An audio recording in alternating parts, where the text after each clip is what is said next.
The UFC White House event took place last night, and what I might say for the UFC, it was a great success, a great card, a KO or a stoppage in every fight, no judges needed. So let's get into what happened. So the first fight of the night was at featherweight between Steve Garcia and Diego Lopez. This fight was pretty much not how I expected it. Garcia was taking over the first round, putting Diego on his back foot, and Diego was leaning towards the wrestling, which I've been watching him train. He's working with Oklahoma State, which is just a great uh, college team for wrestling. It is legit nutty. They got Jack Forrest, like that's pretty fucking sick. But yeah, no, Garcia was putting Lopez on the back foot, and I was expecting Lopez to maybe get hit with a shot and crumble, but coming out of the second round, Diego just like flipped on a switch and shut Garcia out. Um, he rocked him and put him to a knee. Garcia went down to a knee and then got up and immediately got touched with a perfect hook that just tapped the chin, put him down, ground and pound, and Garcia went out cold. Lopez is pretty much invincible to everybody that's not Volk, pretty much. His first fight, was against the number one contender, but arguably you could be like, oh, 1 week notice, couple days notice, and he still almost won that too. Coming out of this fight, Diego only has one or two fights that realistically make sense. Um, I'm gonna go on and say if Lerone Murphy is ready, that's a fight that could happen. That could be a USA Noche, um, or like a fight night in a crowd main event. But I definitely think the fight to make is Diego versus Yair. Yair's been ducking this shit for years, and I feel like it needs to be done. It's either Yair takes the Diego fight because obviously that's the fight to make. They have beef. It's really easy to market that. And if Yair doesn't take that, he should just get cut. Yair's been holding up the entire division, and his last win was against Patricio Pitbull, which at the time I was like, wow, he beat like one of the goats of Bellator. But now Patricio Pitbull is like 1-2, and it's not looking too good. People are saying Diego Lopez versus Aaron Pico, and as a Pico fan, I do not want to see that. I don't want to see Pico get slumped again, because he does have somewhat of a glass chin. But yeah, Lopez by round 2 KO, peak. The next fight is Kyle Dawkins versus Bo Nickel at middleweight. Now going into this fight, I was leaning towards Kyle Dawkins just because he's on more of an impressive run than Bo Nickel. I mean, Bo Nickel legit got TKO'd to the body by RDR and then knocked out a tin can in the third round with a highlight head kick KO. And Kyle Dawkins, he got cut. Now he's back. He knocked out Gerald Mirashark. And I forgot the other win, but he was putting on more important wins. And I was expecting Kyle Dawkins to find a rhythm and shut out Bo Nickel, whether it was on the scorecards or with a finish. But I was clearly wrong. If you watch the event, Bo Nickel got a first round stoppage with about 30 seconds to go. Good on Bo Nickel. Sucks for Kyle Dawkins. Yeah, really nothing of significance here besides I don't know where Bo Nickel goes. I mean, obviously they're going to try to push him to the rankings. I need to look at the rankings to see who they would give him that makes sense. Um, but yeah, nothing of significance came from this fight. Um, yeah, that's about it. Next up at lightweight, it is Rufy versus Michael Chandler, and this is pretty much how I expected it to go. Chandler, is the greatest parlay killer of all time. Goes into every fight looking like a beast, but then you forget it's Michael Chandler, and he's facing Rufy, who is just like the one of the best strikers in the division. Um, Clearly he's on a comeback since taking that submission loss to uh, Benoit Saint Denis. and he came back, knocked out Fiziev, which was wild, and then now knocks out Michael Chandler in the first round. Clearly, when I saw Chandler get backed up to the cage, I knew Rufy was looking for the spinning back kick, and arguably that's what led him to the win. He hit it once, and even though Chandler blocked it, it went through the guard and rocked Chandler. And then with the second time at the end of the fight, he threw it, and Chandler just got wobbly legs, couldn't find his balance, shot in on a takedown, started running, but eventually he did get TKO'd. Good on Rufy. Probably top 5 next. I'm thinking maybe the loser of Patty versus Benoit Saint Denis, and it's only if Patty Pimblett is the loser coming out of that fight. Yeah, dude, Rufy is becoming a lightweight threat, and that's purely just off his striking. He clearly is working in the grappling department because his defensive grappling ever since the Benoit loss has been pretty good. He had some nice wizards in this fight against Chandler. Chandler was looking like he was fighting to win. And then, Michael Chandler just kind of like turns on a switch and goes, nah. It's pretty much how it goes. Chandler should retire. And if not, just cut him. That's about it. This next fight. Probably the most forgettable fight of the night and probably the most boring. Josh Hokett versus Derek Lewis at heavyweight. Does this fight make sense? Absolutely not. Was it all just to have Derek Lewis on the White House card? Absolutely. This fight pretty much went one of the two ways I expected it. I said if Josh Hokett played it like the second and third round of the Curtis Blades fight, he would get knocked out. But that's not what happened. He tired out Lewis, and Lewis, dude, I don't know what the fuck is happening. Yeah, this is back-to-back fights where he just like gasses out and just gives up on himself. With the Waldo fight, he got like the lightest jab knocked him down. He was like, I'm just not gonna get up. And maybe, it was the freedom in the air that night. But he tried to get up after getting taken down and dropped. That's not going to work against somebody like Josh Hokett, which is even though Josh is a smaller heavyweight, and I do believe he would find weirdly good success at light heavyweight if he just did the weight cut, because he's clearly built in a way for that weight class, but he just chooses to fight at heavyweight. He definitely has the speed advantage and the grappling advantage when it comes to some of these heavyweight fighters. He's in a position now where he could fight anybody, good for him. But yeah, Josh Hokett is not my favorite talent to watch. It's not my favorite talent to hear. I do think it is creatively genius to do a character, but it becomes annoying real fast. Like, it's not like Chael Sonnen. Chael Sonnen had a way better character and was better at the promos than Hokett, because Hokett, he's having a character like hijack like every time there's a new character, which is unique. But some of the shit he does, like, you're going after Ilia Topuria, like, you're going after people smaller and lighter than you.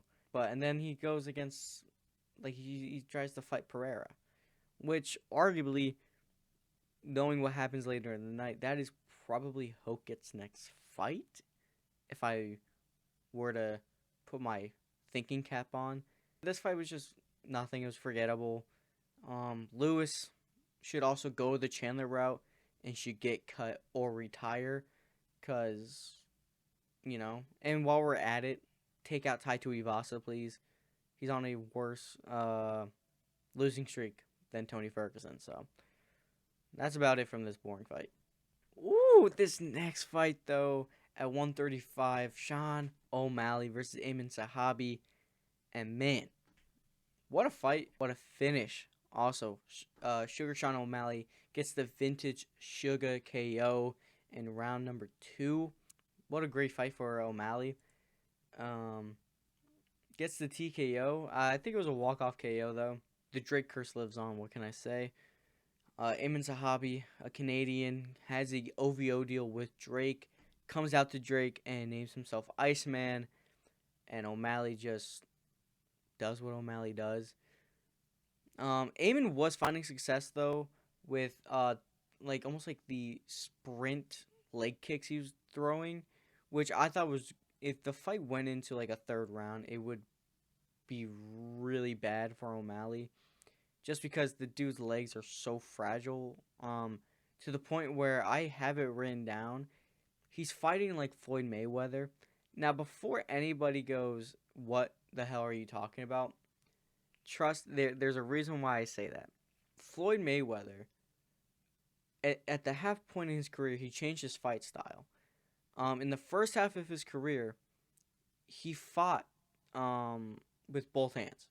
But every time he would break the same hand. He would break the same hand every fight. So as he hit the halfway part and the rest of his career, he started basically making a mockery and a joke of his opponent, because he was only one-handed. He was fighting one-handed, right? And the reason why I compare it to O'Malley is because O'Malley used to kick. And my friends goes, man, I really wish O'Malley kicked more in this fight. It would benefit him. O'Malley, I think, isn't kicking anymore because he's come out of every single fight with a broken foot. The Cheeto Vera fight, both of them walking off in a boot. I'm pretty sure both of them Marab fights, walking off in a boot. Sterling fight, walking off in a boot. Song Yadong fight, walking off in a boot. I think his legs are like they're so easily broken from the kicks that he just like he's only saving them when he needs it. And honestly, good for O'Malley. Don't know where O'Malley go. I mean, obviously he's probably in contention for a title. But that's only if Marab doesn't win. If Marab wins, give it to somebody else. But man, I kind of I liked seeing O'Malley win, but I don't like how he's ducking Corey Sandhagen, and now Corey has to go fight Mario Batista.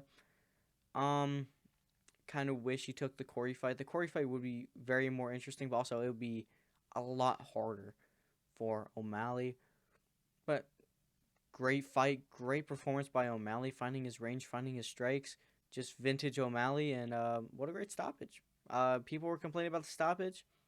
No, I think that stoppage was perfect. Amin got dropped, got up, and got immediately a right hand to the chin that put him out. And then people were like, oh, but he's moving.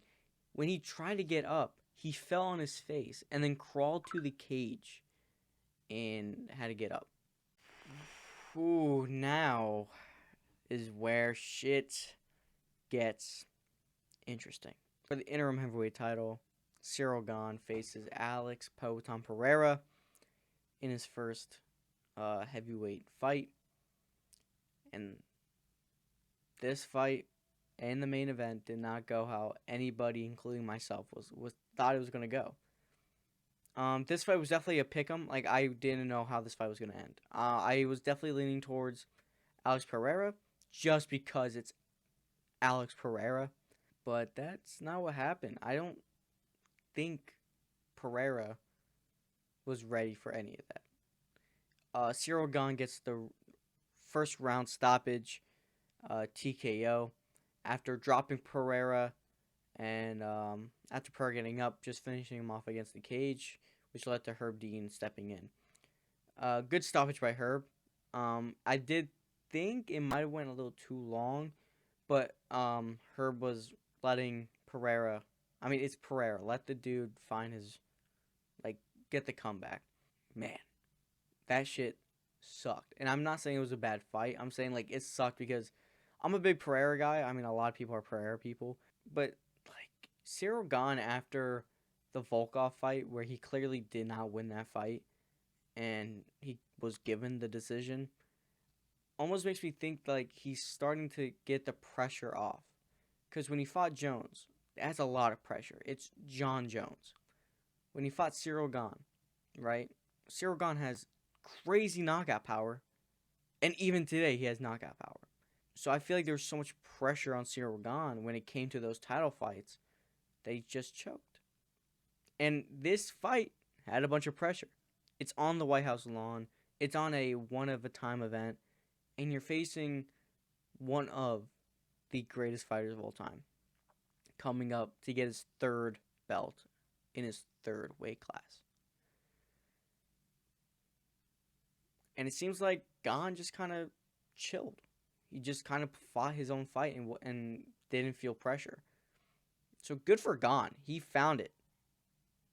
Right? In the Tom fight, he found it. He was piecing up Tom.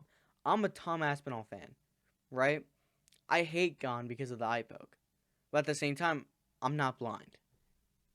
Right? Cyril Gane was winning that first round before the eye poke. Which is another issue Gane needs to fix. Gane needs to fix the fouls. The constant fouls. Even in this fight. Every fight, Cyril Gane fouls. Whether it's an eye poke, shot to the back of the head, kick to the groin. And I saw recently he needed a grounded opponent intentionally.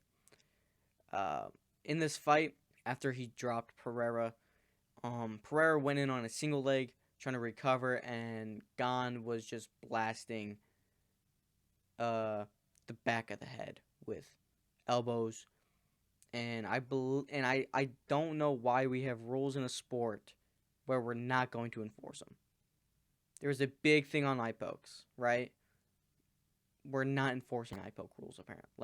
Like not to the extent it should. Right? There's been constant low blows in the sport where people are throwing up, but the fight was still going, even though it's in the rules that if somebody vomits from a low blow, the fight is over.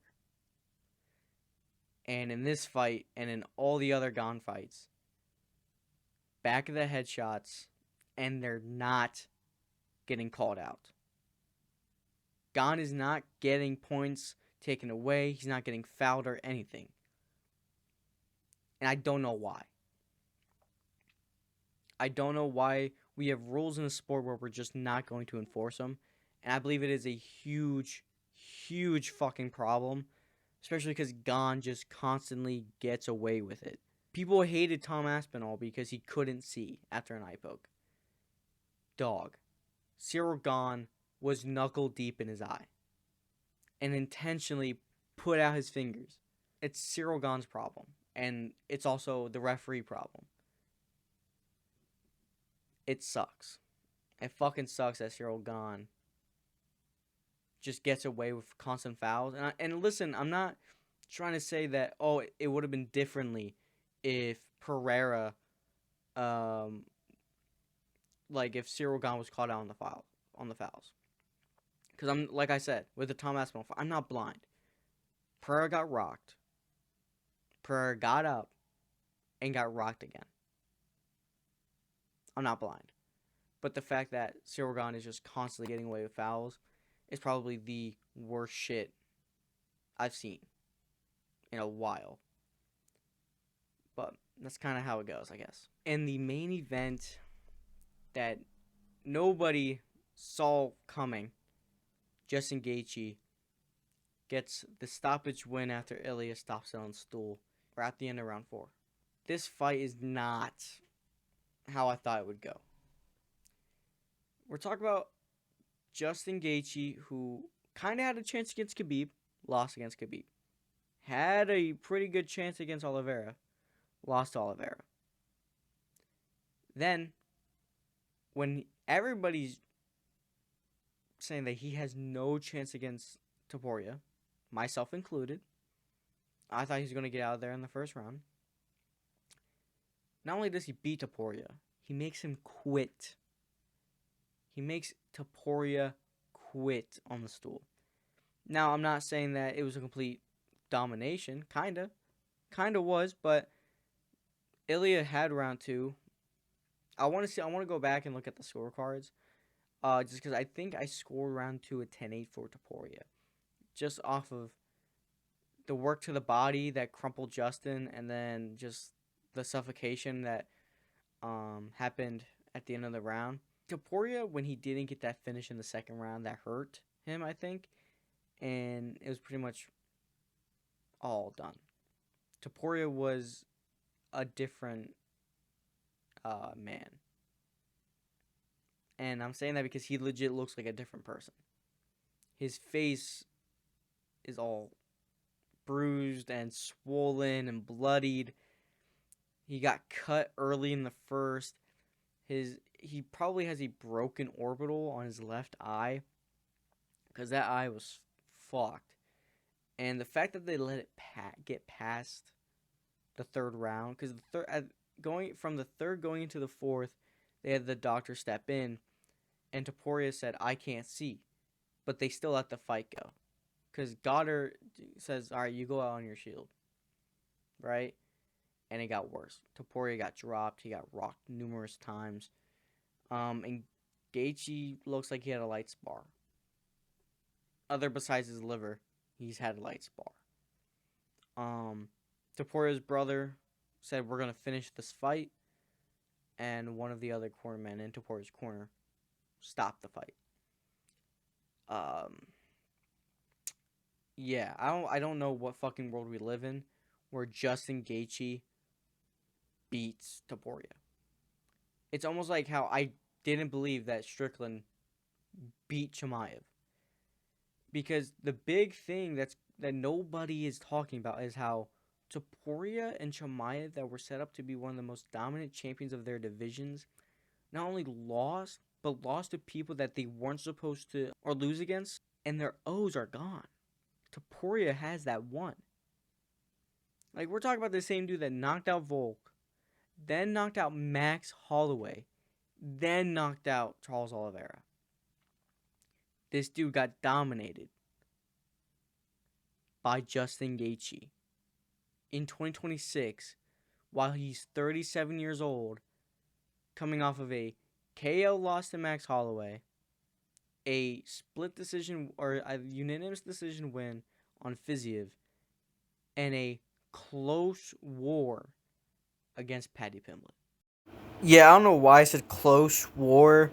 Gaethje fucking dominated Paddy. I think I was just so in shock and awe that Gaethje won that I called it close. So that's on me. That's on me. If you were to tell me this last year, I would look you in the eyes and say, "Stop lying." But we're living in the present. We're living in a world where Topuria got bloodied by Gaethje. That's nuts. Gaethje is now undisputed, and he was asked by Joe Rogan about retirement. Gaethje said, "I told my mom I wouldn't make a choice right now." Now, outside of the fights, this event was I had mixed feelings about this event outside the fights, because obviously the fights were phenomenal. The fights were great. Besides Josh Hokett, it's the logistics about this event. But all that aside, the production was great. I feel like the UFC should keep this type of production going, especially because, I watched Jake Paul's MVP MMA card with Ronda Rousey and Gina Carano, and I love the production of that. Keep that production. The LED walkways, keep it. Right? The lighting was a lot better. It was a lot brighter. It almost reminded me of like UFC 5. That's almost like the way it looked at times. But man, UFC, keep this production, because like the simple production worked because it was the UFC. But I feel like now they need to step it up. Another thing about this event is that those US titles that they made are ugly as shit. Don't know why they were there. There's a reason. I think they were there in the first place. And that's because this event should not have been legally sanctioned, and it wasn't legally sanctioned technically. The athletic commission said that they would not recognize this as a pro event, but they went on with it anyways, because they have the president of the United States in their corner, and also the UFC is just the biggest monopoly in combat sports. That is not an opinion, that is the truth. The fights realistically shouldn't count on the records. The titles, I guarantee that Freedom 250 UFC title was made to replace the world title. But because they have the powers in their hands, they're going to make it count.